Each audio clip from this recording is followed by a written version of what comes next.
Oke, baik, selamat siang semua Bapak Ibu Guru SDN Tol yang saya hormati. Selamat siang. Oke, saat ini saya akan kita bersama-sama membahas tentang materi budaya positif. Ya. Sebelum kita memulai kegiatan kita pada saat ini, kita mau ice breaking dulu. Ya. Ice breaking dulu, boleh berdiri semua. Coba dulu yang pertama, kalau saya bilang apa kabar? Saya sehat? Baik? Sehat? Terus siapa kita? Guru SDN Tolong. Siapa kita? Pejuang pendidikan. Masih semangat? Yes. Sudah pasti. Oke, kita mulai. 1, 2, 3. Apa kabar? Baik, sehat. Siapa kita? Guru SDN Tolong. Siapa kita? Pejuang pendidikan. Masih semangat? Yes. Sudah pasti dong. Oke, tepuk tangan dulu. Oke, luar biasa. Baik, Bapak Ibu Guru hebat. Pada saat ini kita akan berdiskusi tentang budaya positif. Ya. Sebelum kita kegiatan, Bapak Ibu, kita akan memperhatikan sebuah video di mana kita sebagai seorang guru ya, sebagai seorang guru di sekolah, kita punya berbagai macam posisi. Ya, ada 5 posisi guru di sekolah itu sebetulnya kita masuk di posisi yang mana? Video ini yang kita renungkan bersama, yang bisa kita renungkan kita harus masuk dalam posisi yang mana sekarang. Saya putarkan.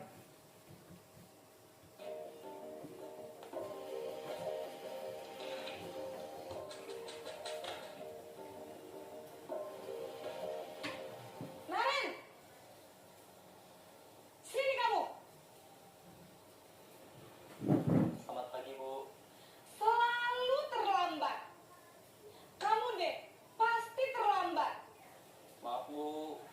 Saya Apa? Apa coba? Alasan kamu apa lagi? eh, Kapan sih kamu tidak terlambat? Malas sekali ya kamu jadi anak. saya Dasar pemalas. Gak kapok-kapok sih kamu. Sudah berapa kali terlambat? Sana, kamu keliling lapangan basket 2 kali. kenapa saya harus keliling lapangan basket, Bu? Kenapa? Kamu melawan ibu? Berani-beraninya jawab. Sudah terlambat, masih berani jawab pula. Sekarang, keliling lapangan basket 5 kali sekalian. Biar kapok. Cepat. Pergi sana ke lapangan basket.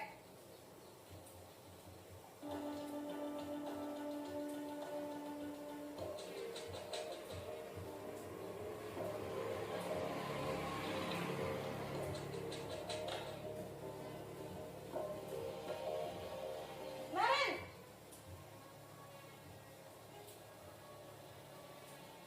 Selamat pagi, Bu. Naren. Tidak. Kamu kenapa? Ini tadi yang terlambat pertama kan lagi, guru Nak? sebagai penghukum. Ya Ini Tuhan, guru sebagai Naren. apa? Kamu Pemberi senang ya rasa bikin salah. ibu susah ya? Kalau kamu terlambat lagi, nanti ibu yang ditegur bapak kepala sekolah, nak. Disangka ibu tidak bisa membina kamu. Duh, gimana ini? Maaf, Bu. Duh, Gusti Naren. Kamu suka ya kalau ibu ditegur bapak kepala sekolah? Terus, sekarang ibu harus tulis apa ini di buku absen? Ini kamu sudah sering terlambat loh. Ibu harus apa coba? Maaf, Bu. Maaf sekali. Ya sudah, lain kali jangan bikin ibu susah lagi ya nak ya. Ibu tidak akan kuat lagi kalau kamu begini terus. Bisa jantungan kalau ibu tegur bapak kepala sekolah. Sana cepat ke kelas. Maaf ya, Bu. Maaf sekali. Posisi pembuat rasa bersalah berbicara dengan nada tenang.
Bisa kan? Bisa lah, Bu. Ya sudah, sana masuk kelas. Ibu beresin urusan absen kamu. Kamu ini ada-ada saja.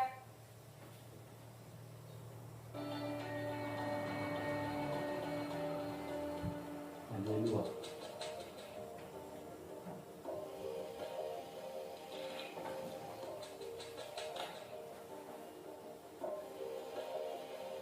Naren!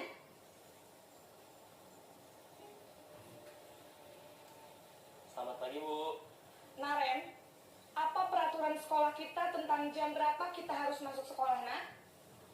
Kita harus di sekolah jam 7, Bu. Iya, betul. Sekarang sudah jam 7.20. Naren sudah tahu konsekuensinya jika terlambat hadir. Paham, Bu. Saya harus tinggal kelas pas jam istirahat selama 20 menit. Iya, benar. Konsekuensinya demikian. Jadi nanti jam 9.30 pas istirahat, kamu harus tinggal di kelas, kerjakan tugas tambahan untuk ketertinggalan kamu, ya? Baik, Bu.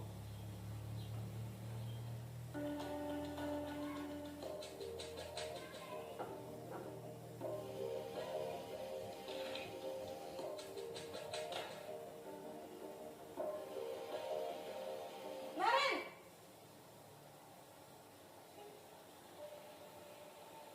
Selamat pagi, Bu. Selamat pagi, Naren. Maaf, Bu. Saya terlambat. Iya, sekolah masuknya jam 7, sekarang sudah jam 7.20. Jadi sekarang bagaimana ini, Naren? Maaf, Bu. Saya lupa setel alarm saya semalam. Baiklah, menurut kamu, keyakinan sekolah yang mana yang perlu kamu tingkatkan? Menghargai diri sendiri dan orang lain mungkin ya, Bu. Setuju. Jadi, apakah Naren meyakini prinsip saling menghormati tersebut? Iya, Bu. Saya meyakininya. Apakah Naren bersedia memperbaiki masalah keterlambatan ini? Bersedia, Bu. Bagaimana kamu akan perbaiki masalah keterlambatan ini? Saya akan coba untuk tidak lupa menyetel alarm saya, Bu. Baik, kalau Naren lupa menyetel alarm di rumah, ada orang yang kira-kira bisa bantu mengingatkan tidak? Ada, Bu. Kakak saya, Kak Emma. Ada lagi selain Kak Emma? Selain Kak Emma, ada ibu saya. Baik, jadi yang mengingatkan Naren adalah Kak Emma dan ibu kamu, ya? Kira-kira akan mulai start alarm kapan nih, Naren? Setelah pulang sekolah, akan segera saya lakukan. Baik, jadi Naren akan setel alarm untuk bangun besok pagi dan akan diingatkan oleh kakak dan ibunda Naren, ya? Ada lagi yang mungkin perlu dilakukan, Naren? Agar tidak terlambat bangun lagi. Tidak ada, Bu. Baik, Naren. Terima kasih untuk kerjasama kamu. Sekarang kamu perlu kembali ke kelas untuk belajar. Baik, Bu. Terima kasih. Oke, baik, teman-teman, guru yang saya hormati. Tadi video tadi itu adalah posisi kita sebagai guru. Nah, kalau kita melihat tadi, secara sendirinya kita berada dalam posisi yang mana ya? Kita posisi yang mana? Apa kita sebagai penghukum, apa sebagai penghukum, atau pemberi rasa bersalah? Kalau ada lagi tadi sebagai teman, ada lagi satu sebagai kontrol dengan yang terakhir adalah sebagai manajer. Inilah salah satu budaya positif. Inilah salah satu budaya positif Bapak Ibu yang seharusnya kita lakukan. Ya. Kira-kira dari yang kelima tadi, kalau kita lihat itu yang paling benar seharusnya itu adalah posisi manajer. Ya, dari posisi manajer. Ada posisi sebagai teman. Selama ini mungkin saya secara pribadi juga sering melakukan itu, posisi sebagai teman. Kenapa? Ketika posisi sebagai teman sampai siswa bisa patuh sama saya, ketergantungan sama saya. Tapi kalau dengan orang lain, guru lain, dia tidak patuh. Nah, jadi itu sesuatu yang salah. Jadi kita akan berusaha bagaimana dengan sebagai posisi sebagai manajer, ya? Sebagai manajer. Ada video tadi. Nah, ini ada sebuah pertanyaan. Kalau kita lihat sama-sama, perhatikan. Pertanyaan ini setuju atau tidak? Di situ ada tulisan hukuman dapat mendisiplinkan anak. Yang kedua, memberikan hukuman dengan hal positif seperti membaca atau membersihkan halaman sekolah dapat meningkatkan disiplin anak. Tiga, memberi penghargaan dapat meningkatkan motivasi belajar. Nah, oke Bapak Ibu, sebelum kita lanjut kita berdiskusi sedikit kira-kira apa? Ini mana yang bagus ini? Atau semuanya tidak bagus? Pertanyaannya saya tanya, setuju atau tidak? Pertama, hukuman dapat mendisiplinkan anak. Setuju atau tidak? Tidak ya? Oke. Yang kedua, memberikan hukuman dengan positif. Hal positif seperti membaca atau membersihkan halaman sekolah dapat meningkatkan disiplin anak. Setuju atau tidak? Setuju atau tidak? Setuju ya? Membersihkan halaman sekolah. Memberikan hukuman dengan hal positif seperti membaca atau membersihkan halaman sekolah dengan dapat meningkatkan disiplin anak. Setuju atau tidak? Setuju. Oke, setuju. Yang ketiga, memberikan penghargaan dapat meningkatkan motivasi belajar anak. Setuju atau tidak? Oke, baik. Oke, baik Bapak Ibu. Tadi itulah yang menjadi jawaban kita dari pertanyaan ini. Ada beberapa hal yang saya secara pribadi juga pernah melakukan. Karena kita ini kan sama-sama guru di Bentoro. Namun ada hal positif yang harus kita pelajari di sini. Yang pertama, ini hukuman dapat mendisiplinkan anak. Betul tidak? Hukuman itu bisa mendisiplinkan anak. Misalnya, kamu cepat bangun, cepat datang ke sekolah. Itu kan salah satu. Kalau tidak saya hukum. Anak-anak bisa disiplin tidak dengan itu? Bisa. Persoalannya, mereka disiplin itu apa yang mereka lakukan, kedisiplinan itu sesuatu yang salah karena bukan berangkat dari diri mereka. Terus berikutnya ada pemberian hukuman positif seperti membaca. Ini kemarin saya sempat bertanya juga persoalan ini karena begini, Bapak Ibu, kita misalnya saya siswa memberikan hukuman atau hadiah, hukuman berupa hadiah. Hari ini kita akan belajar ada hukuman berupa penghargaan. Misalnya Ibu Marta, dia punya siswa ini lagi malas menulis. Nah, Ibu Marta ini caranya supaya dia rajin menulis, dia kasih permen misal. Itu kan budaya yang sering kita lakukan. Saya pikir itu kita sering melakukan itu supaya siswa kita tertarik. Nah, ternyata setelah saya pelajari, hal tersebut punya dampak buruk. Dampak buruknya begini, siswa tersebut tidak termotivasi dari dirinya untuk belajar, tetapi dia termotivasi karena hadiah. Dari jangka pendek sampai jangka panjang dia akan berakibat buruk karena motivasinya dia bukan datang belajar untuk membaca atau matematika, tapi pada akhirnya yang dia cari cuma hadiah-hadiah itu. Nah, berikutnya juga ada kecemburuan. Perlakuan kita itu membuat seseorang menjadi minder. Karena apa? Dia minder pendapat hadiah. Kalau kita lihat banyak di video-video itu penyerapan bintang-bintang itu ada. Kita lanjut. Jadi yang kita lihat ini nanti ada ini yang kita melihat di budaya positif itu Bapak Ibu yang menjadi fokus kita itu adalah ini 6 indikator. Kita belajar tentang nilai-nilai universal, terus itu penghargaan, bagaimana itu restitusi, keyakinan kelas ya. Keyakinan kelas ini yang kemudian kita sepakat. Kenapa keyakinan kelas itu penting? Karena kita mau lakukan ini itu harus berangkat dari keyakinan kelas. Kemudian ada kebutuhan dasar manusia, ada posisi kontrol dan jadi dari restitusi. Ya, kita lanjut saja. Ini pertama kita belajar disiplin positif. Nah, coba Bapak Ibu, ini ada sebuah gambar. Ya, ada sebuah gambar tangan yang dikepak. Lihat situ. Ini sebetulnya kita lakukan ini.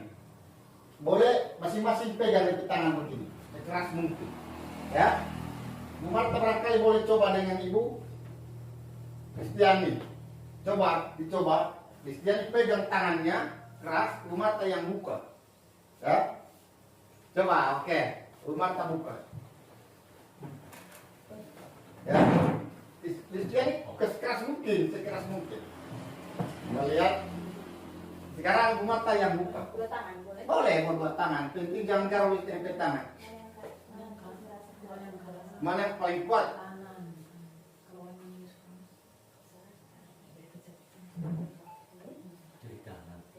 Oke. Buka.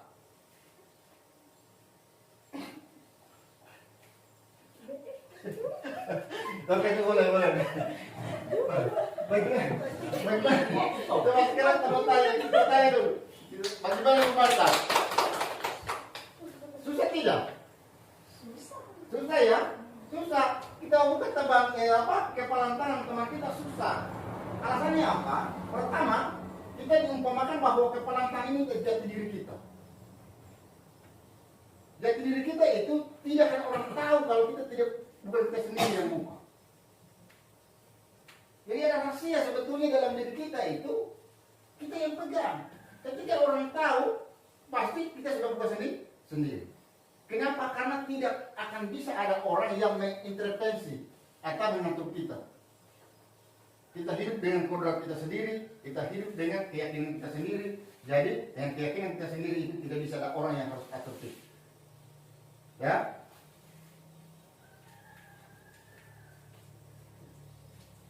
Ini sudah. Ini ada perubahan paradigma stimulus respon. Kita lihat, kita mencoba mengubah orang agar berpandangan sama dengan kita. Ini yang kenyataan. Ya? Kenyataannya kita ini suka bahwa kita harus sama. Pikiran mereka, anak kita, teman kita malah. Kita berpikir bahwa apa? Kita ingin mereka sama dengan yang kita pikirkan. Padahal ternyata tidak. Kalau kita lihat teori kontrolnya ini, kita berusaha memahami pandangan orang lain tentang dunia. Jadi kemarin yang kegiatan kita yang sama-sama ya Bapak Ibu guru hebat di Sentolon yang kita sudah pelajari. Ternyata memang kita dalam tugas kita dalam menuntun mereka. Ya, kita sama-sama teman ini sangat menguatkan, bukan berarti mengarahkan bahwa kamu harus sesuai dengan saya pikiran. Karena kita memiliki masing-masing potensi. Ini ada perilaku buruk, dilihat berbagai suatu kesalahan, tetapi di sini stimulusnya ini teori kontrolnya semua berperilaku memiliki tujuan. Ya, kita ke sekolah itu lompat pagar, ada kalau kita pernah lihat video ada siswa yang lompat pagar itu punya tujuan supaya dia bisa masuk sekolah. Kalau pintu sudah dikunci, itu semua perlakuan itu memiliki tujuan. Oke, kita lanjut saja. Nah, ini tadi yang video tadi, ya, disiplin positif. Ada disiplin positif itu ekstrinsik. Ekstrinsik motivasinya itu dari luar. Terus ada intrinsik dari dalam. Nah, dari luar ini tadi seperti yang saya sampaikan tadi, yang teman-teman sudah simpulkan itu, dia melakukan kegiatan itu karena dia merasa menghindar dari hukuman. Jadi siswa, dia melakukan ini, teori intrinsik ini, motivasi intrinsik ini karena dia merasa bahwa saya melakukan ini supaya saya tidak dihukum. Yang kedua ini untuk mendapatkan imbalan. Misalnya contoh, saya sebagai guru datang di sekolah. Saya datang di sekolah ini pagi-pagi supaya kepala sekolah tidak marah. Artinya berarti motivasi saya itu berasal dari luar. Karena motivasi saya datang itu karena takut dimarah. Kata berikutnya juga misalnya yang dari luar itu mendapatkan imbalan. Artinya bahwa kita saya guru datang berpikir bahwa kalau kita cepat datang kita kelas sekolah bisa kasih penghargaan atau apa. Nah, ini juga yang kita harus perhatikan ketika kita menerapkan di anak-anak. Artinya apa? Kita harus hindari ini. Yang kita lakukan adalah motivasi intrinsik. Menghargai diri sendiri. Saya mau datang itu karena memang itu kewajiban. Harus saya lakukan. Begitu juga siswa. Siswa kita jangan datang karena takut kita hukum atau karena mengharapkan ada hadiah. Tetapi betul-betul dia datang, dia tahu jati dirinya ke sekolah itu untuk apa. Ya. Oke, kita lanjut. Nah, ini posisi menghukum. Tadi ini sudah dibahas posisi kontrol. Ini menurut KHD, apa itu kalimat merdeka? Merdeka itu artinya tidak hanya terlepas dari perintah, tetapi juga cakap buat memerintah diri sendiri.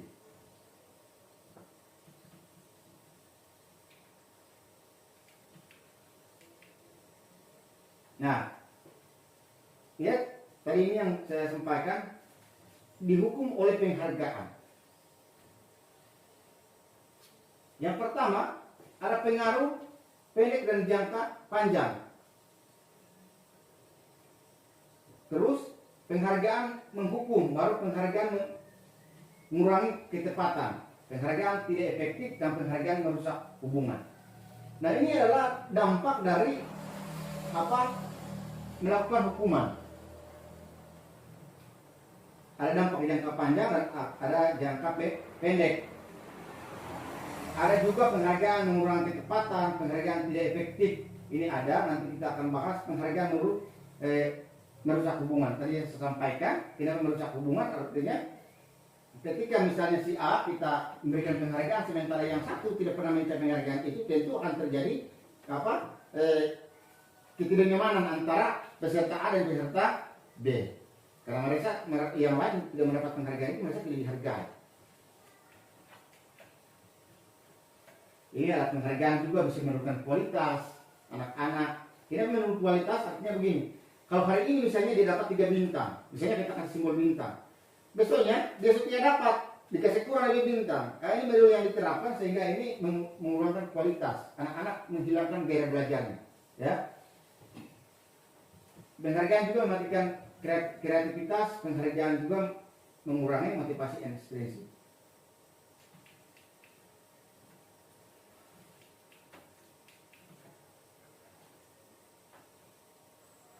Nah, ini contoh kalimat apresiasi kebajikan. Misalnya kalau apa yang kita lakukan, misalnya kemarin saya perhatikan. Nilainya ini yang kita nanti sudah menjurus kalimat di kesepakatan kelas ini. Ini ada nilai kebajikan, yaitu rasa empati. Jadi ketika guru mengucapkan kalimat ini, kemarin saya perhatikan, berarti siswa merasa bahwa kita sudah empati sama mereka. Ya, ini situasinya pada saat menolong murid baru di kelas kita, misalnya. Terus saya menghargai, itu nilai kebajikannya adalah kepedulian. Kita berarti sering kita sampaikan kepada siswa, misalnya saya menghargai pekerjaan kamu hari ini, apapun bentuknya. Jadi anak-anak merasa dihargai sehingga dianggap dia dipedulikan oleh kita sebagai guru. Terima kasih untuk, ya ini rasa tanggung jawab. Ini yang Bapak Ibu, ini salah satu juga keseluruhan ini adalah budaya positif. Di sini ada yang paling penting juga di sini, semua sudah penting, tapi di sini salah satu yang lebih penting juga adalah terima kasih. Artinya kita mulai menerapkan budaya positif kepada siswa kita, belajar mengucapkan kata terima kasih dengan permohonan maaf. Itu kita sepakat bahwa di SDN Tolong kita harus melakukan itu. Artinya ketika dia menerima sesuatu kepada orang lain, dia harus mengucapkan terima kasih. Sementara ketika dia melakukan sesuatu, dia harus melakukan permohonan maaf. Atau ketika dia minta sesuatu, seharusnya diucapkan kalimat minta tolong. Ya, nah itu kita mau budayakan itu di SDN Tolong sehingga kita punya anak-anak memiliki budaya positif yang secara tidak langsung itu dari dirinya. Artinya sesuatu, sekarang kita masih bisa kasih tahu, kita masih ingatkan, tapi suatu saat dengan sendirinya dia akan tertanam.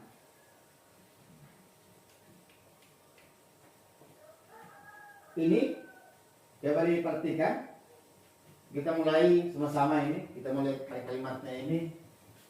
Pertama, mencatat 100 kali dalam buku kalimat. Buku kalimat berarti mencatat, ini suruh ya, tindakan guru kepada siswa, mencatat 100 kali di dalam buku kalimat. Kalimatnya, saya tidak terlambat lagi karena terlambat ke sekolah. Saya tidak terlambat lagi ya. Dia tulis, kita guru suruh tulis 100 kali. Tulis saya tidak terlambat lagi. Konsekuensinya, kira-kira di sini apa? Hukuman atau konsekuensi?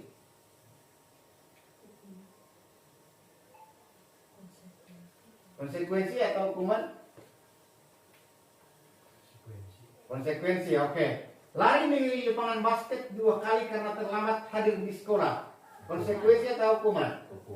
Hukuman. Boleh diingat ya. Yang ketiga, murid diminta untuk push up 15 kali karena tidak menggunakan masker ke sekolah. Hukuman atau konsekuensi?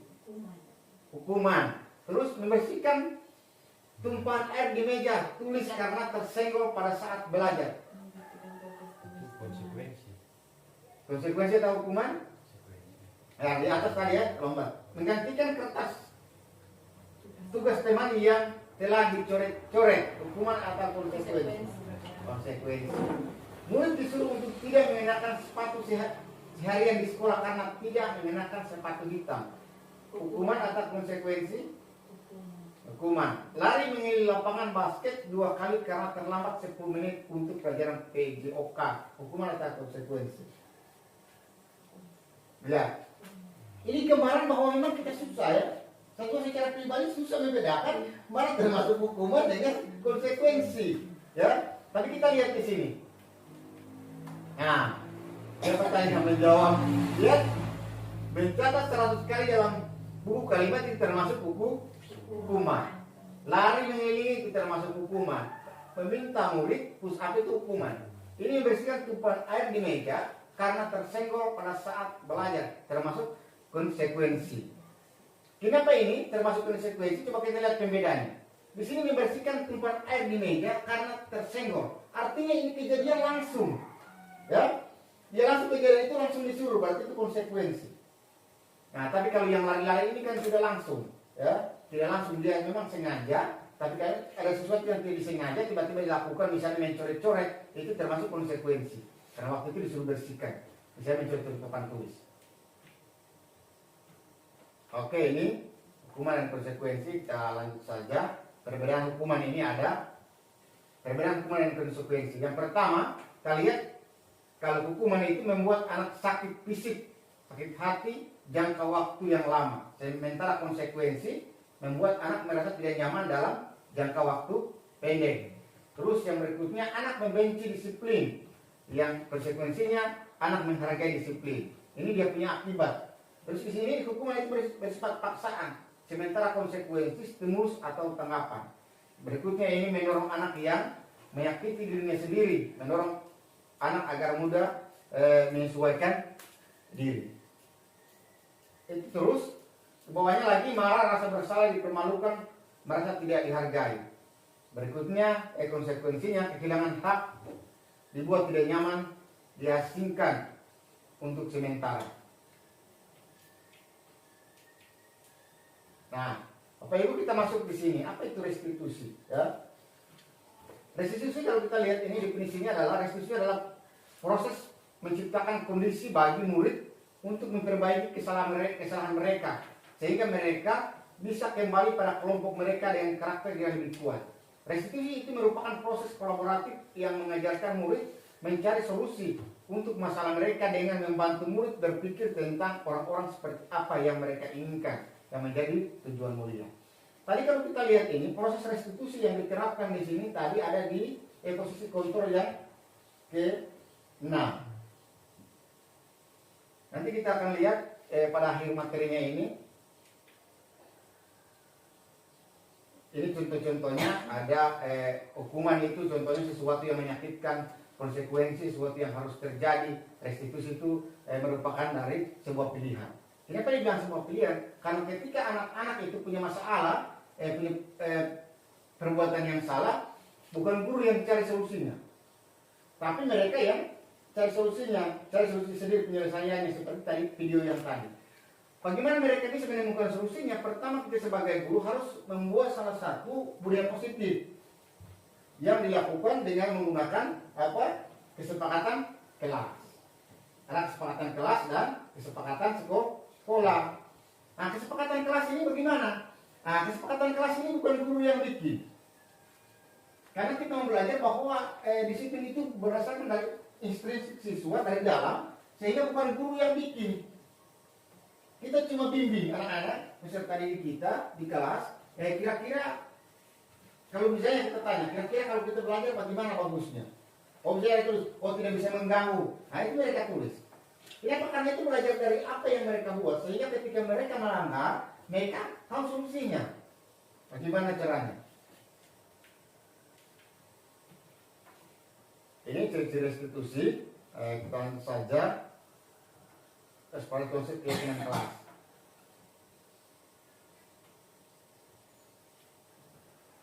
Nah, coba diperhatikan ini. Mengapa tidak peraturan saja? Mengapa harus keyakinan kelas? Kenapa bukan peraturan? Selama ini kan kita sudah melakukan namanya peraturan kelas sudah sering. Ya? Tapi kenapa harus keyakinan? Ini ada pertanyaan. Mengapa kita memiliki peraturan harus menggunakan helm mengendarai kendaraan roda 2? Sekarang kalau misalnya saya tanya, peraturan ini mengapa kita memiliki peraturan harus menggunakan helm bila mengendarai kendaraan roda 2? Siapa yang bisa bantu kira-kira menjelaskan ini? Ini peraturan atau keyakinan ini? Atau kalau tidak bisa jelaskan, kira-kira ini apa? Kenapa ini? Kalau kita berpikir bahwa kita kan ada orang yang malas pakai helm, ya? Malas pakai helm. Kenapa kita harus pakai helm? Polisi ini sampaikan bahwa kita harus pakai helm. Tujuannya apa?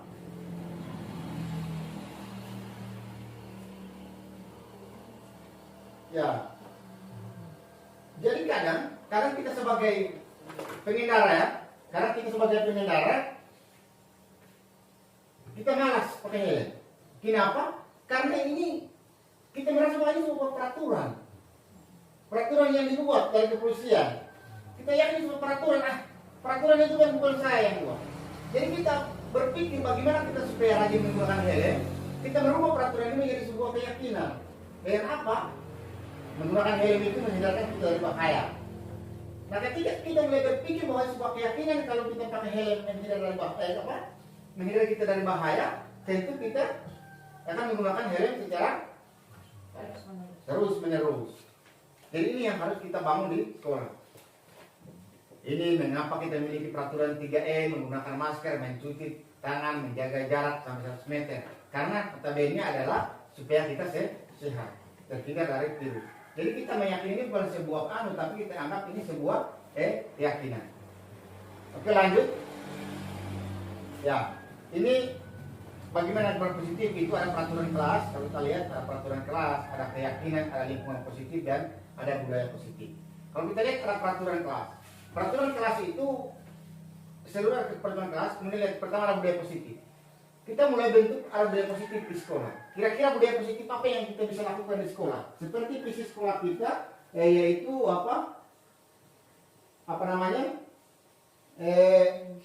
mewujudkan siswa yang memiliki budi pekerti ya, tanpa karakter yang Maha Esa. Nah, di sini kita, Bapak Ibu, kita terapkan budaya positif yang mana kira-kira? Ya, kepada siswa kita, nanti kita tanya sama-sama dengan siswa kita. Untuk mewujudkan itu, apa yang kita melakukan? Budaya positif yang pertama, kita bisa merancang seperti yang sudah kita lakukan, yaitu ibadah setiap hari Jumat. Banyak lagi ya ada budaya positif. Jadi ini kita mulai berpikir. Kita bukan cuma berpikir di sekolah ini, tetapi di kelas kita juga pikirkan ini dengan siswa kita. Kira-kira apa budaya positif ini sehingga siswa punya memiliki jiwa positif.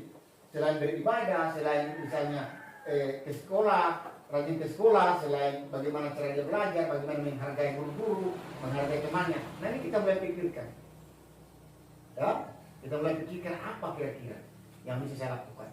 Kemudian keyakinan kelas. Keyakinan kelas seperti yang saya sampaikan tadi, itu ada banyak istilah. Ada yang bilang keyakinan kelas, ada yang bilang kesepakatan kelas, ada yang juga yang bilang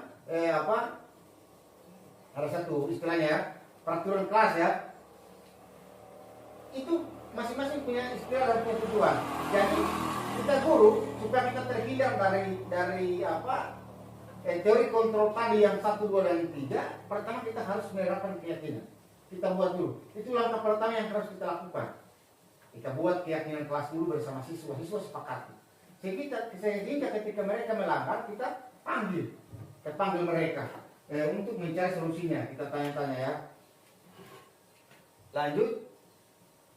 Ini ada yang mana yang merupakan keyakinan kelas. Mengapa? Ya, lihat.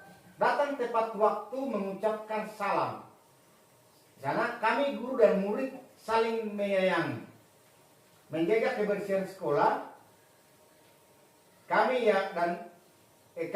murid yang semangat belajar. Aktif dalam pembelajaran. Kami murid peduli dengan teman-teman. Nah, ini mana yang termasuk kesepakatan kelas dengan Mana yang termasuk keyakinan? Kesepakatan. Mana yang termasuk keyakinan? Yang termasuk keyakinan itu ada di apa? Ya, yang ada di sebelah ya. Di situ ada perbedaan kalau kita lihat dengan kalimat pertama dan kalimat kedua. Ya, boleh perhatikan, Bapak Ibu, ini adalah salah satu contoh. Ini adalah sebuah peraturan. Sebuah peraturan bagaimana kalau kita mau menjadi sebuah keyakinan. Selalu kembalikan buku ke tempatnya. Nah, ini kan kita pikir ini, kalau kita belum tahu keyakinan, kita pikir ini adalah keyakinan. Kita buat keyakinan di sekolah misalnya, selalu kembalikan buku di tempatnya. Oh ini ternyata ini adalah peraturan, ya. Terus dilarang mengganggu orang lain. Ini peraturan, hadir di sekolah 15 menit sebelum pembelajaran dimulai. Dilarang melakukan kekerasan, dilarang menggunakan narkoba, bergantian menunggu giliran, gunakan masker, jangan berlari di kelas atau koridor. Coba kita lihat bagaimana bentuk keyakinannya. Nah, lihat, selalu kembali ke buku tempatnya. Keyakinan kelasnya itu adalah tanggung jawab. Jadi nanti misalnya ada siswa kita yang lupa mengembalikan buku setelah kita membuat keyakinan kelas itu, berarti kita tanyakan dia masuk dalam keyakinan kelas yang mana. Kalau dia mengembalikan buku berarti dia kurang bertanggung jawab. Selanjutnya itu dilarang mengganggu orang lain, menghormati hari sekolah masih menghormati orang lain, ini bentuk keyakinan kelas.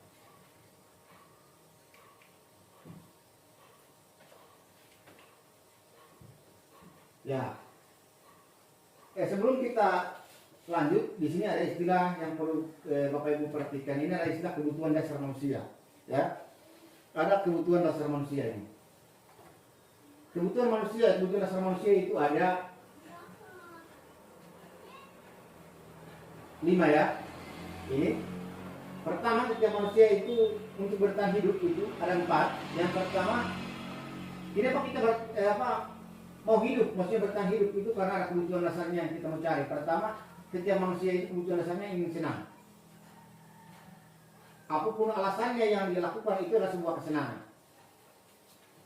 Orang naik motor balap-balap itu sebuah argumentasi kesenangan karena dia rasa itu dia suka senang. Ya, namun dampak yang dihasilkan itu tidak baik karena kita tidak masuk dalam arah positifnya. Kasih sayang dan rasa diterima. Kita merasa nyaman ketika berada di satu komunitas, kita diterima baik. Ya, tapi kalau kita ditolak itu juga lain. Terus kita penguasaan dan kebebasan. Nah, ini tadi ada posisi-posisi kontrol tadi. Nah, saya lanjut karena ini penting. Saya kembalikan dulu. Ya, motivasi, identitas jaga dan identitas sukses. Ini menghukum, membuat rasa bersalah, teman, memantau dan mengejek.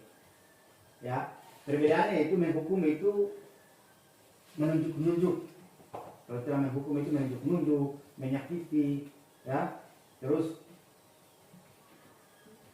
kata gurunya ini, kalau kamu tidak melakukannya, ya akan saya awas ya, rasakan, ya seperti itu. Ini kalimat yang sering ini namanya kalimat menghukum. Terus ada membuat rasa bersalah, berceramah,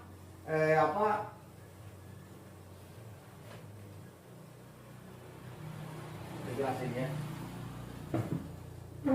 Terus sebagai teman kita saya dulu kemudian membuat dasar untuk murid. Terus yang pemantau menghitung dan mengukur. Terus manajer ini mengajukan pertanyaan-pertanyaan. Itu nanti kita terus. Nah, sekarang masuk ke sini. Pertanyaan-pertanyaan. Lihat, di sini ada saya kecewa sekali dengan kamu. Siapa yang menyatakannya di sini? Kira-kira. Terus kamu tidak pernah benar melakukannya. Ayo lakukan demi ibu bapak. Apakah kamu mau mendapatkan stiker bintang hari ini? Bagaimana kamu bisa menyelesaikan masalah ini? Kamu selalu paling terakhir. Kira-kira ini siapa yang menyatakan di sini? Yang menyatakan siapa ini kalimat ini? Guru ya. Kalau kita lihat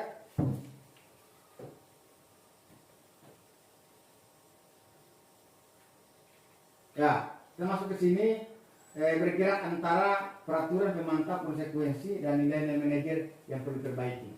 Ini ada dua sinkronisasi yang sangat memiliki kaitan erat. Lanjut saja. Terakhir ini ya. Nah, ini yang namanya segitiga restitusi. Oke, Ibu, tadi kita sudah beberapa nilai positif yang kita mau kembangkan di sekolah. Yang pertama itu dengan membuat keyakinan kelas, ya. Keyakinan kelas, kesepakatan kelas kita buat, kemudian kita mengambil nilai positif yang ada. Ini yang berikutnya adalah segitiga restitusi. Ini ketika kita melakukan segitiga restitusi berarti kita sudah melakukan posisi kontrol guru yang pada posisi kontrol sebagai manajer. Yang terakhir ya, terakhir. Kenapa? Lihat ini ada 3 kegiatan. Yang pertama itu menstabilkan identitas. Yang kedua memvalidasi kebutuhan. Yang ketiga menanyakan keyakinan. Kenapa begini? Makanya tadi saya sampaikan bahwa yang paling penting kita lakukan secara mendasar supaya menemukan kesadaran siswa kita buat keyakinan kelas. Sehingga apa? Kita menstabilkan identitasnya. Misalnya begini. Contoh kasus misalnya di kelas 5 yang kemarin Eke dengan Adi. Ekel dan Adi yang bakulan celana. Nah, bagaimana kemudian kita panggil? Misalnya panggil Ekel. Kita tanya, misalnya Ekel ada laporan kemarin Pak Guru ada laporan kalau Ekel marah sama Adi. Ekel dia jawab, oh iya, ini gunanya menstabilkan identitas. Kita tanya dia. Setelah kita tanya, kenapa kamu marah? Misalnya dia jawab, Pak Guru saya marah karena jalannya saya dilem. Nah, kita sebagai guru harus melakukan rasa empati. Kita bilang jawabannya begini. Oh, bagus itu, tidak apa-apa. Pak Guru juga kalau di posisi itu pasti marah. Nah, itu namanya menstabilkan identitas. Supaya anak ini merasa bahwa kita merasakan apa yang dirasakan. Setelah itu kita validasi kebutuhan. Yang salahnya apa? Kita tanya, kira-kira kamu salahnya di mana? Marah-marah. Marah-marah itu mulai kita tanya. Marah-marah itu keyakinan kelas mana yang salah? Yang kamu tidak lakukan. Oh, menghargai teman. Nah, setelah kita temukan itu, kita mulai tanya untuk memperbaiki itu bagaimana. Di kelas keyakinan kelas kita itu apa yang seharusnya kamu lakukan? Misalnya dia lebih sabar dan menyampaikan ke guru-guru yang ada.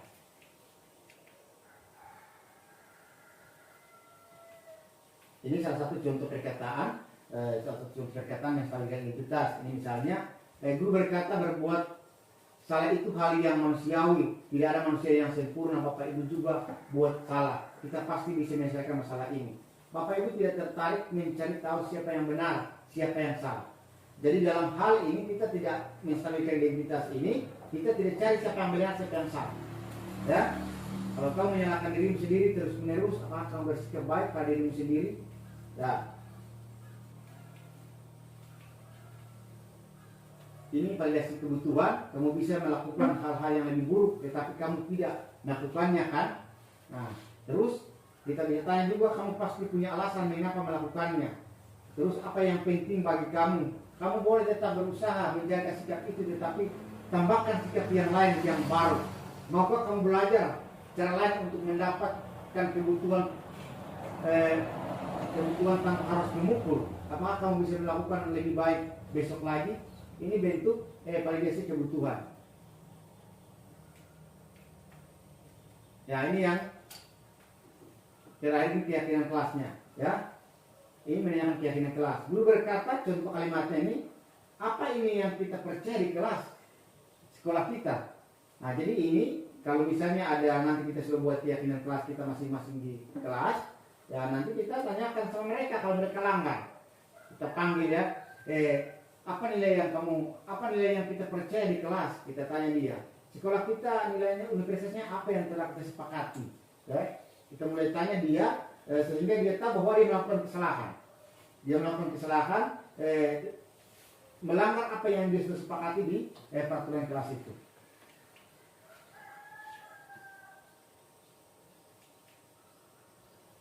Ya, oke. Sampai di sini barangkali kita mungkin perlu berdiskusi ya, kira-kira apa yang ditanyakan, kita saling berbagi. Kira-kira apa yang ditanyakan mengenai bagaimana kita ke depannya, apa bentuknya menyusun kesepakatan kelas atau budaya positif. Mungkin Bapak Ibu guru kita bisa berbagi di sini, ada yang belum dipahami atau seperti apa, boleh kita saling diskusi. Sini bukan berarti saya lebih tahu, tetapi kita saling berbagi. Kira-kira saya juga ada yang saya belum tahu, saya bisa pelajari sama Bapak Ibu yang ada di sini. Oke, barangkali ada.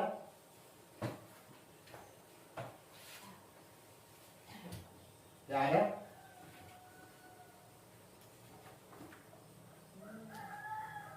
Ya, tadi kan kita sudah belajar budaya positif ya. Mungkin kita bertanya, bagaimana kalau kita buat kesepakatan kelas itu seperti apa langkah-langkahnya? Langkah-langkah pembuatan kesepakatan kelas itu seperti apa? Yang pertama tadi sampaikan bahwa kita memberikan gambaran kepada peserta didik tentang suasana kelas kita. Kira-kira kalau kita misalnya kasih pertanyaan, kalau kita belajar yang bagusnya bagaimana? Itu sebuah pertanyaan kepada mereka supaya mereka langsung memikirkan, oh pelajaran itu tidak boleh saling baku kore misalnya, jangan saling mengganggu, tidak saling ini. Nah, ini bentuk kesepakatan kelas. Kita buat kesepakatan kelas ini, alangkah baiknya kita nanti buat kertas, beli kertas karton, kita buat sticky note, kita beli sticky note seperti yang ada sama saya. Sama saya ada, nanti boleh minta saja, ya, dan banyak. Buat sticky note warna-warni. Nanti setelah siswa selesai, siswa yang tulis kemudian dia yang tempelkan, ya. Jadi kita guru cuma memberikan pertanyaan-pertanyaan yang mengarahkan ke sana. Yang kita sepakati juga di sini, kalau saya pikir kita mulai menerapkan budaya positif, kita disediakan tolong supaya kita terhindar. Kenapa? Ketika saya belajar tentang budaya restitusi ini, itu diuji lebih sabar sedikit.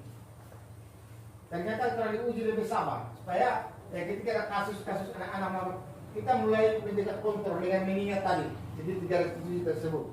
Ya, memang kita perlu tantangan ya. Tantangan terbesar adalah yang pertama karena sebuah kebiasaan sudah lama. Siswa ini terbiasa, makanya kalau kita pakai, kamu harus begini, itu susah. Tapi saya yakin dengan berproses, kita yakin bersama, ketika berproses mudah-mudahan peserta kita di SDN Tolon ini menjadi peserta didik yang memiliki budaya positif sesuai dengan profil pelajar Pancasila. Nah, oke, barangkali itu yang saya disampaikan. Kalau tidak ada yang bertanya, kita sampai di sini saja. Pertemuan kita saya ucapkan